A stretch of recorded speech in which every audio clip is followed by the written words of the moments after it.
Good afternoon, and thank you for joining us today for University Hospital's Health Talk. A couple of housekeeping notes before we get started. In this platform, just as a reminder, all attendees are muted, and while you won't be able to ask questions through audio, we will have a dedicated Q&A section at the end of the presentation, and we'll try to answer address as many questions as possible at that time. So if you do have any questions for our presenter, you can use the Q&A function that's on your screen, and please submit that through that Q&A feature to our presenter. Also, today's webinar is being recorded and will be posted on our website. As a registrant of today's session, you will also receive an email with the link to that recorded session once it is live. So it is now my pleasure to introduce our presenter for this session today. Dr. Billow is part of the Division of Minimally Invasive Gynecologic Surgery for the Department of Obstetrics and Gynecology at UH Cleveland Medical Center. She is also Assistant Professor for Obstetrics and Gynecology at Case Western Reserve University School of Medicine. Dr. Billow has great expertise with endometriosis and was fellowship trained in gynecologic surgery. So we're very lucky to have her with us today to talk through endometriosis, some diagnosis and treatment options. So now I'll turn it over to Dr. Billow. Thank you. Thank you, and good evening, and thank you for being with us this evening. We're very excited to talk with you about my favorite topic of endometriosis. And so tonight's objectives are to essentially kind of talk and define what endometriosis is. We're also going to discuss symptoms that may be associated with endometriosis and may essentially tell you or make you more suspicious that you may have endometriosis, and then help you to understand how we diagnose and manage it so that we can then help you to understand maybe what questions to ask of any doctors or surgeons that you may see. And finally, talk about the benefits of having an endometriosis center. And it's something that at university hospitals, we're happy to have established and offer to our patients in order to provide better care specifically for this very challenging condition.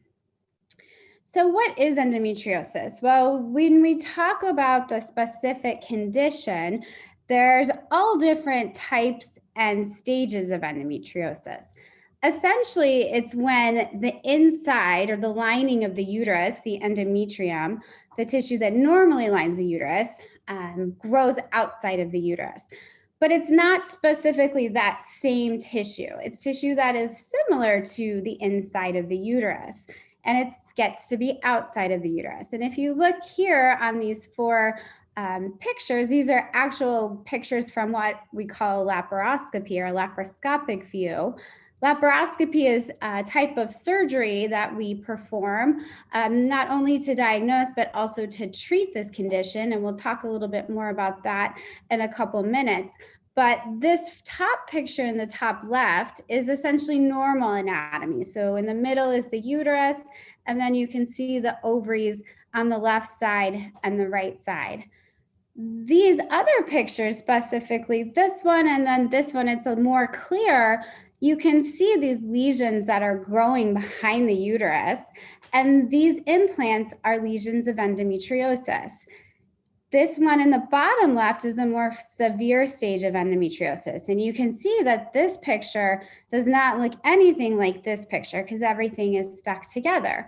And so what endometriosis does is it can cause a lot of pain by not only having these implants that can release inflammatory cells and lots of different type and produce a lot of different type of reactions that can cause inflammation in the pelvis, but it can also cause our organs to stick together, which can also lead to pain.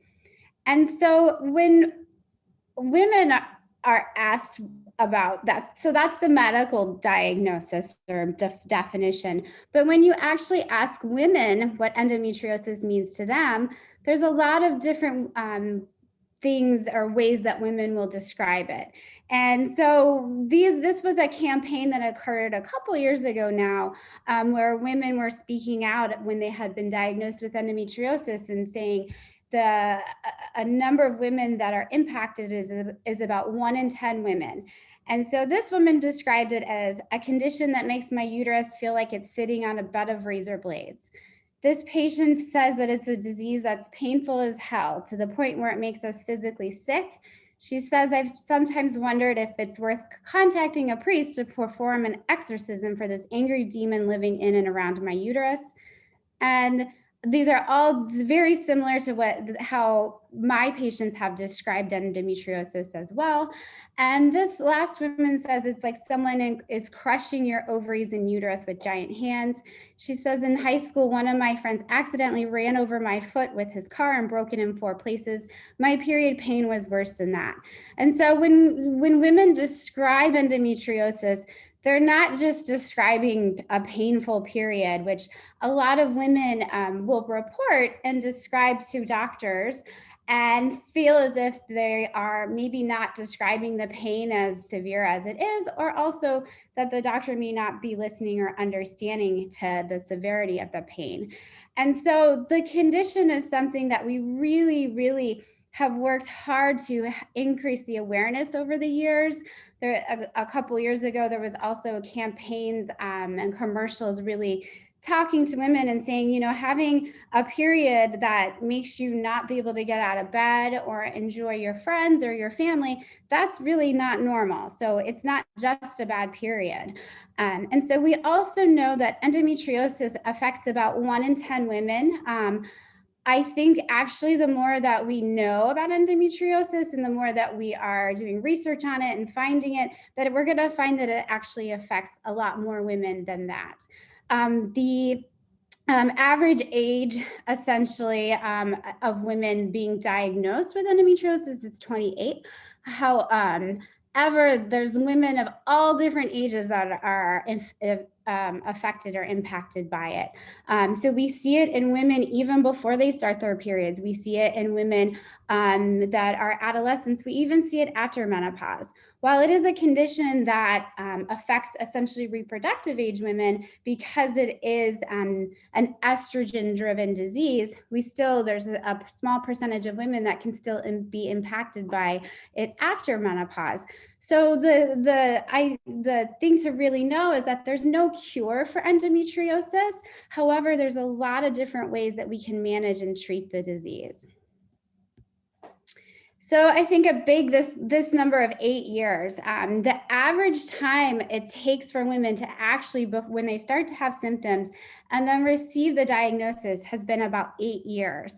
And the reason for that is because it's challenging to diagnose, and it's a type of disease or condition that really, in order to provide great care for it, the provider or surgeon or doctor needs to really have a lot of kind of experience with it.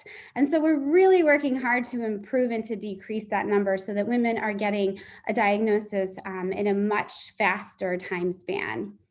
The cost to the healthcare system has been shown to be $20 billion. And again, it's because patients are seeing multiple different types of doctors and over again, hearing the same thing that, oh, it's just a bad period. So hopefully these numbers will improve over time. So what are some risk factors for endometriosis? And so these are essentially risk factors that we have seen from different studies. So one risk factor is early age at first period. It just means that your body is seeing more estrogen for a longer period of time. Same thing with women not having any children. That doesn't mean, you know, to have children so that you don't get the disease. Again, it's just that your body has been seeing more hormones, and that puts you at a little bit bigger of a risk. The next one, low BMI or thinner women, alcohol use, freckles. This was also seen in different studies, but we now know that really endometriosis has no preference.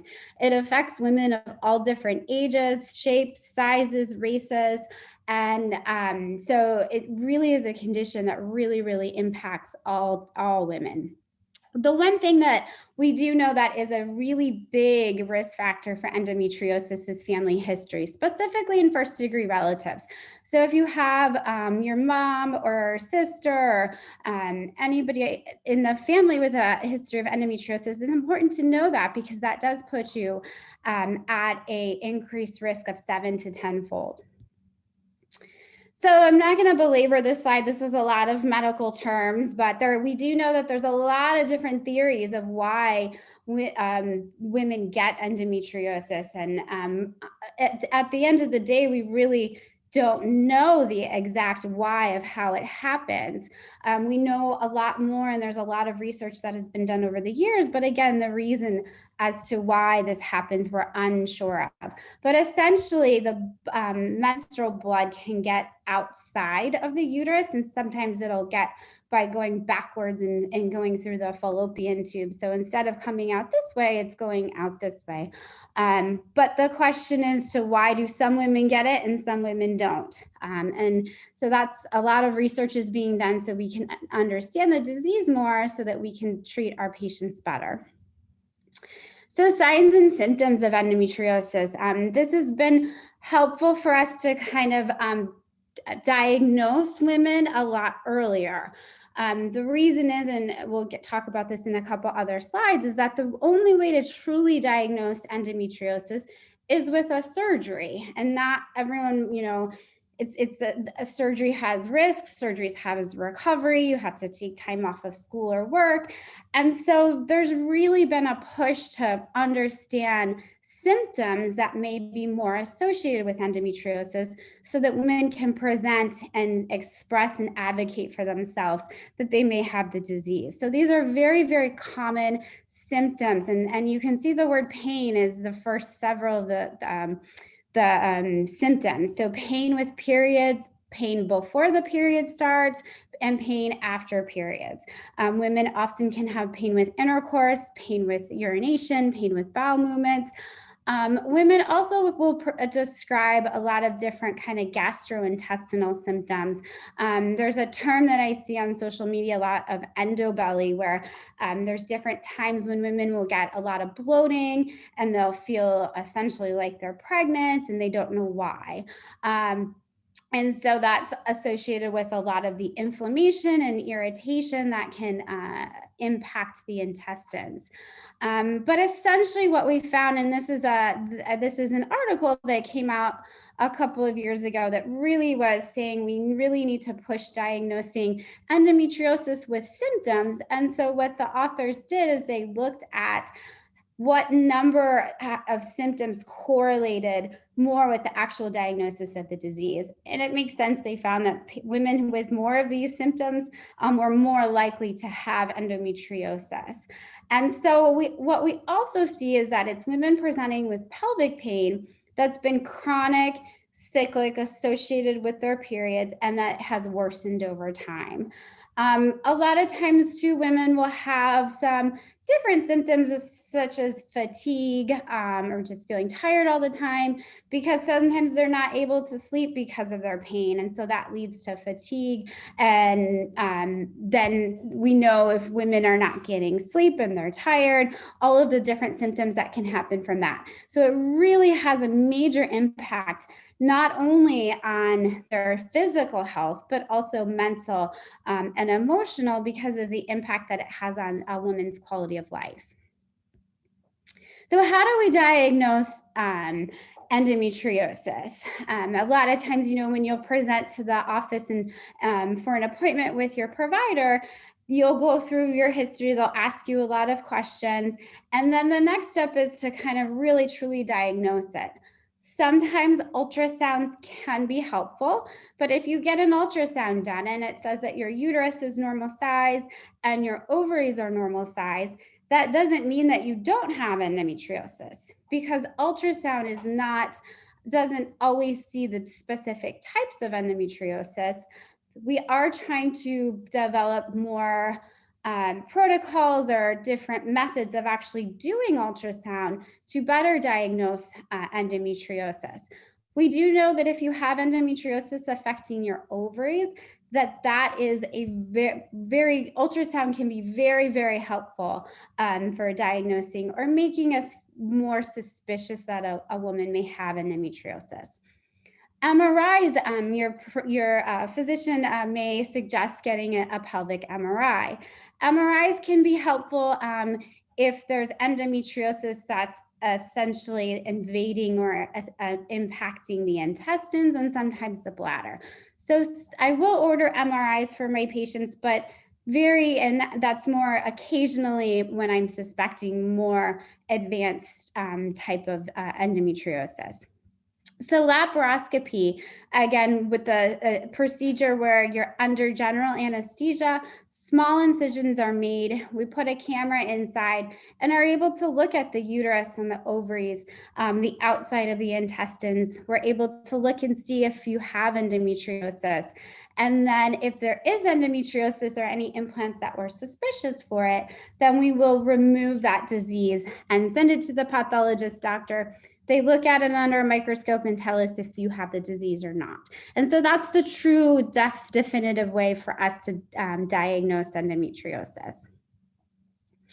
So if we have the diagnosis, then how do we manage the condition? So what typically the best kind of most simplest way to answer that question is the best way to take care of or treat a woman's pain symptoms is typically a combination of both surgery as well as medication. So medication, and often sometimes prior to even undergoing a laparoscopy, you may your doctor or a provider may recommend medications and to see if your symptoms can be better controlled. And so the thing to know that's important with medication is that medications control the symptoms. They do not treat or make the endometriosis disease go away. There's all different types of medications. A lot of them are used for birth control, but they also, because of the way that they work, can be helpful to control endometriosis symptoms. So birth control pills, but taking them in a manner where we're trying to not have you have a period is a good and sometimes effective way for controlling symptoms.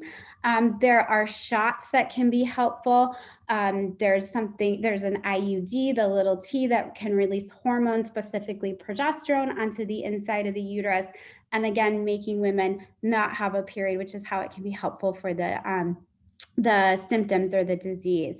There's a newer medication that's specifically made for endometriosis pain. It's called Orilissa, and that has been on the market for about 2 years now. And I do have patients that are on this medication. Some patients it helps, some patients not. And that's essentially what we see when it comes to management of this condition, is that what works for one woman may not work for another woman. And so it's very, in order to best take care of this disease, we have to provide specialized individual treatment for each woman, because they're all impacted by this disease in different ways.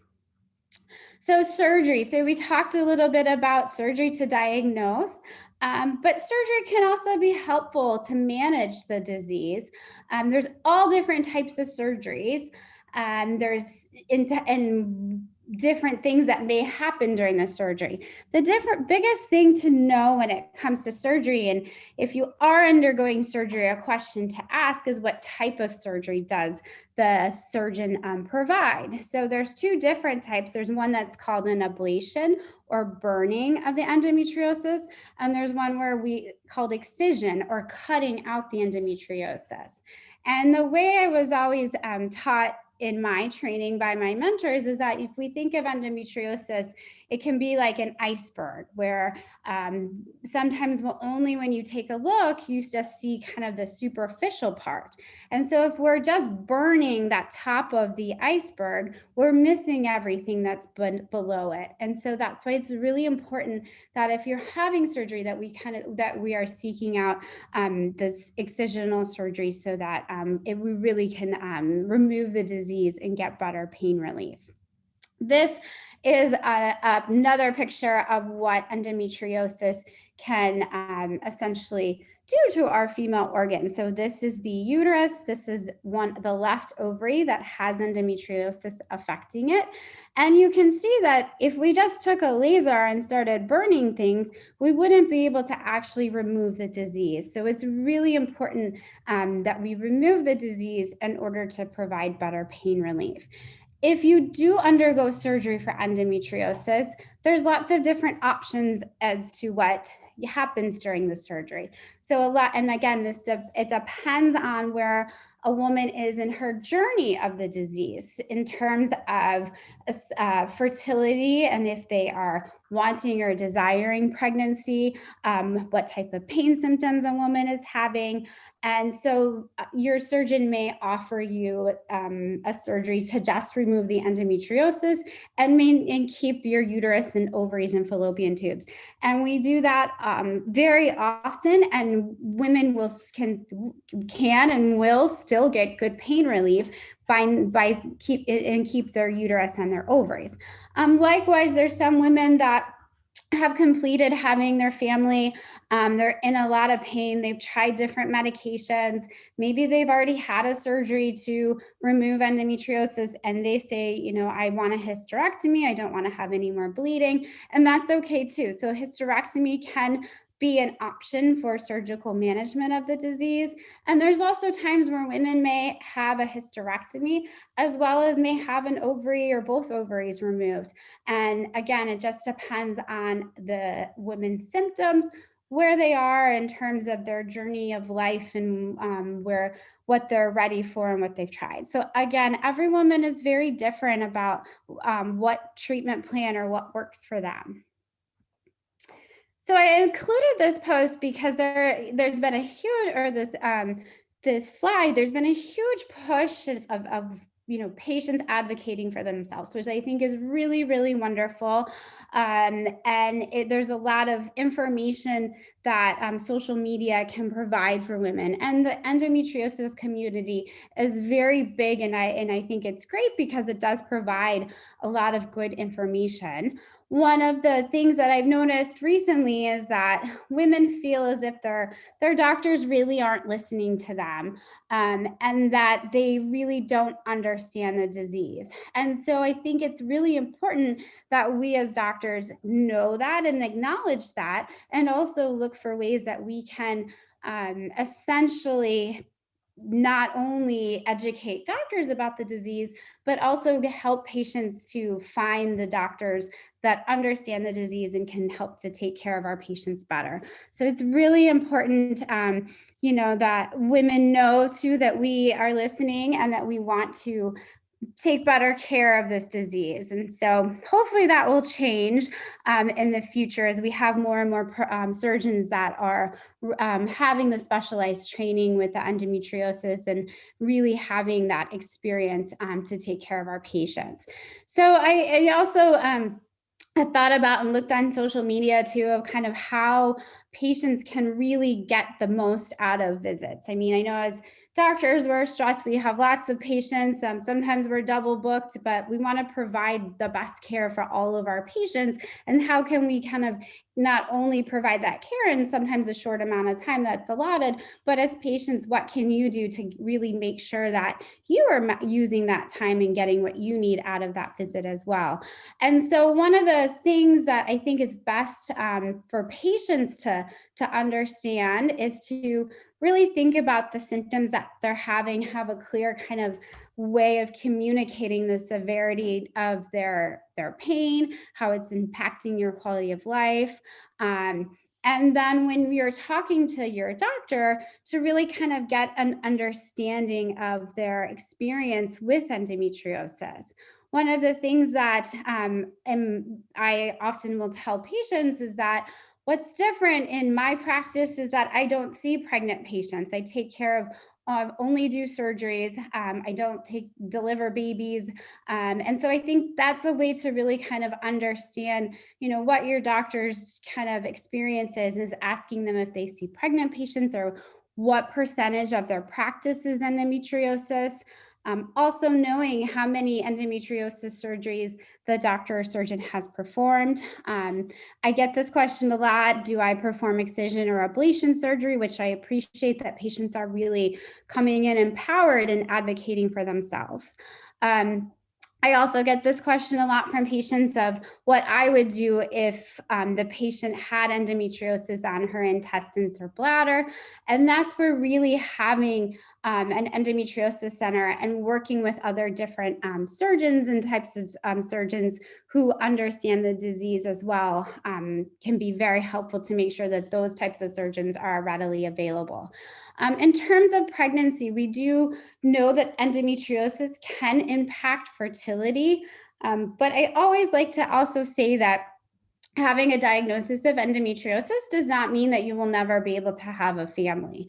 But there are some women that do have challenges with getting pregnant. And so with that, I think it's a great question to ask your surgeon or your doctor, what if you want to get pregnant? What if you have difficulty getting pregnant? I work very, very closely with our fertility doctors, specifically for who also have expertise in endometriosis. And so when patients are at that point in their journey of life and they really want to get pregnant, there's options that we have. We work together not only to help with pain, but also to make sure that we're reaching and helping women to achieve those goals for themselves as well. So really kind of having a clear understanding of what it is that you want to get from that appointment, I think is really, really helpful.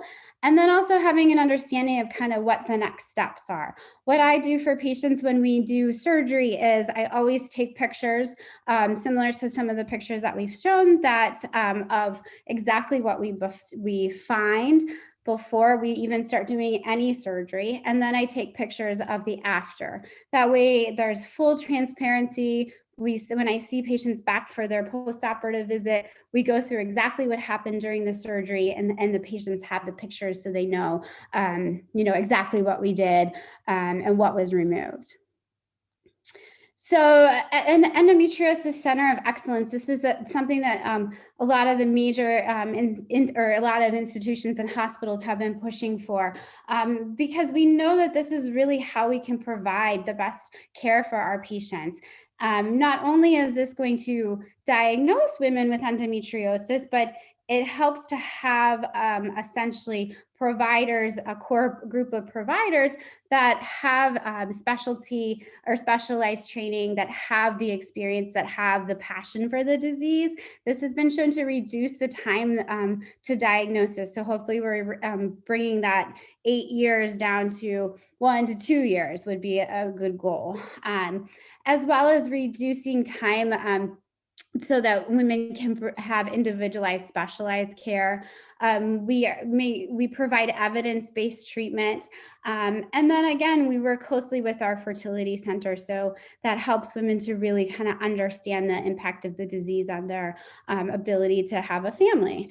And so what a center of excellence typically includes is surgeons who have knowledge and experience in endometriosis. I work closely with a colorectal surgeon, Dr. Sharon Stein, at University Hospital. She is wonderful and a great colleague to work with. We work as well with the pain management team if needed. We have psychologists and behavioral medicine therapists that are readily available if needed as well.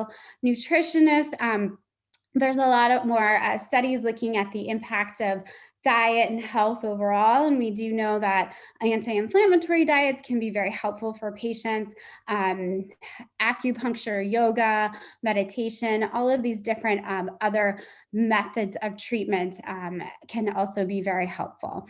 I send lots and lots of my women or of patients to the pelvic floor physical therapist that we have at all different locations throughout our health system, and they have been wonderful. They provide care for women in a way that a lot of physical therapists cannot. These are very specialized physical therapists. They're all women, and what they do is they help with women who may have discomfort due to their pelvic floor muscles, which there's a lot more evidence available about the impact of the pelvic floor and how that can lead to pain as well. So not only are we specifically addressing and diagnosing and treating endometriosis, but we're making sure that we're taking care of all avenues of the patients that may be contributing to her pain. So I thank you for being here tonight, and we welcome any questions that you may have. Thank you, Dr. Bello. And just as a reminder, there is at the bottom of your screen the Q&A function. So if you have any questions, to type those into there. We've had a couple that have come in already. One is it common to have a laparoscopy and see no evidence of disease? And if you could talk a bit more about that. That's a really great question. It does happen, and I also talk with patients before that as well. So if we don't see any evidence of endometriosis, I still will remove tissue or do biopsies of areas where we most commonly see the disease, because there can be microscopic disease. And so it's really important that we're still doing a full evaluation in terms of tissue sampling or removing some tissue to really do a good evaluation. So the idea then is, so if we don't find endometriosis, that is also still helpful, so that we can then look at other things that may be causing pelvic pain. Specifically, there's bladder conditions, there's intestinal conditions, muscles and nerves that may be contributing to pelvic pain as well. So so sometimes, I've had patients that have been in pain for so many years and may not have endometriosis. And that's okay too, because we help to evaluate for the disease. If you don't have it, then we can look for other things that we can help treat you better. Great, thank you. Another question was around surgery. And what's the recovery like from that surgery, and are there any side effects? So the recovery after the surgery, it depends on what type of surgery that we do. If we're doing surgery just to remove endometriosis and you're keeping the uterus and the ovaries, the recovery for that surgery is usually about 1 to 2 weeks off of work, usually on average about 1 week. But that doesn't mean that you will be laid up in bed or anything like that. It's actually best to be up and moving around. That helps with recovery. And that's the benefits of doing laparoscopic surgery or using those small incisions, because women are eating right away, you're up walking around, you can do stairs, you can drive, as long as you're not taking strong narcotic pain medications. In terms of if you have a hysterectomy, the recovery is a little bit longer. On average, most women take about 4 weeks off of work. Some women go back at 2 weeks, just depending on kind of how they feel and things like that.